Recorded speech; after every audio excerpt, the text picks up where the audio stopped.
अस्सलाम वालेकुम। एक ऐसा कंसेप्ट या एक ऐसा मिसकंसेप्शन जिसकी वजह से कई लोग एंजाइटी डिप्रेशन की वजह से ईडी का शिकार हो जाते हैं, मर्दाना कमज़ोरी का शिकार हो जाते हैं कि वो लोग खासकर ये समझते हैं कि हमारे लिंग के ऊपर जो वेन्स हैं यानी रगों का उभर आना है, ठीक है, वो हमारी किसी बीमारी का शिकार है। हम इसकी वजह से हमारी मर्दाना कमज़ोरी का शिकार हो चुके हैं या इरेक्टल डिसफंक्शनिंग का शिकार हो चुके हैं। तो आज की वीडियो में मेन कंसेप्ट यही मैं बताऊंगा कि आपके लिंग के ऊपर रगों का उभरा हुआ होना आपके लिए कोई बीमारी की अलामत है या वो सेहत के लिए अच्छा है या आपके लिंग के लिए अच्छा है। और ये भी मिसकंसेप्शन दूर करूंगा कि ये कोई बीमारी है या क्या है। तो मैं doctor Abdul Aleem Sajid from United Arab Emirates working as andrologist, तो आपसे ये डिस्कस करना मुनासिब समझूंगा कि ये इन्फॉर्मेशन अपने ज़्यादा से ज़्यादा दोस्तों में शेयर किया करें किसी भी प्लेटफॉर्म में, ताकि उनको सादा अल्फाज में सादा तरीके से इन्फॉर्मेशन प्रॉपर तरीके से और ओरिजिनल तरीके से मिले। जी, आज का टॉपिक पे बात करते हैं। आज कोई इतनी लॉन्ग वीडियो नहीं होगी। लिंग के ऊपर रगों का अगर उभरा हुआ होना अगर ये है तो ये बहुत अच्छा है आपके लिए। इसमें कोई बीमारी, कोई ऐसी अलामत नहीं है। सूजन नहीं, उभरा हुआ होना, नुमाया होना,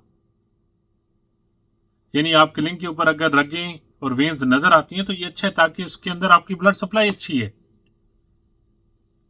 हाँ, कुछ क्राइटेरिया ऐसे होते हैं जिसमें हमें कुछ थोड़ा सा फ़िक्र करने की या सोचने की ज़रूरत है। वो किसी ट्रॉमा में आपको कुछ लगा या आपने ड्यूरिंग सेक्स विदाउट एरेक्शन ऐसा किया कि कुछ ऐसी वीन्स की या यानी मतलब रगों की कोई ब्रेकेज हुई या उसमें लीकेज हुआ जिससे आपको सूजन आई, या फिर कुछ इस तरह के कंसेप्ट हैं, कोई ट्रॉमा की वजह से हुआ। इसमें डिफरेंट पैरामीटर्स हैं। या ये भी हो सकता है कि आप ड्यूरिंग मास्टरबेशन आपने बहुत ज़्यादा सख्त हाथ लगाया जिससे आपकी कोई वेन पंक्चर हो गई, यानी उसमें लीकेज हो गई, तो उसके बाद सूजन आई। वो टोटल अलग एक पैरामीटर्स हैं। उसके लिए आपको अच्छे यूरोलॉजिस्ट या एंड्रोलॉजिस्ट को दिखाना चाहिए ताकि उसका मसले का हल निकाला जाए। अदरवाइज नॉर्मली आपके लिंक पे अगर वेन्स नुमाया है तो वो आपकी सेहत की अलामत है। बिल्कुल मिसकंसेप्शन में ना जाइएगा। थोड़ी सी गुड न्यूज़ बता दूं कि अभी पाकिस्तान में टांडो 5 mg भी अवेलेबल है, जो डेली रिकमेंडेड है फॉर द प्रोस्टेट के लिए, जिनका साइज़ बड़ा है प्रोस्टेट का और इरेक्टल डिसफंक्शनिंग का शिकार हैं। उनको मैं ये डेली रिकमेंड करूंगा। जो इरेक्टल डिसफंक्शनिंग के लिए यूज़ करना चाहते हैं, मर्दाना कमज़ोरी के लिए, वो डेली के बजाय उसको यानी लाइट डोज पे स्टार लेना चाहते हैं तो 5 mg उनके लिए भी अवेलेबल है। रेट वही यूएई का मुनासिब तरीन रेट है, कोई एक्सपेंसिव नहीं, कोई काउंटरफिटेड मेडिसिन नहीं है।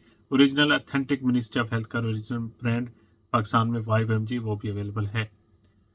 तो मुझे डॉक्टर अब्दुल अलीम साजिद को भी इजाज़त दीजिए। बहुत जल्द मिलते हैं एक नए टॉपिक के साथ। अभी के लिए अल्लाह हाफिज़।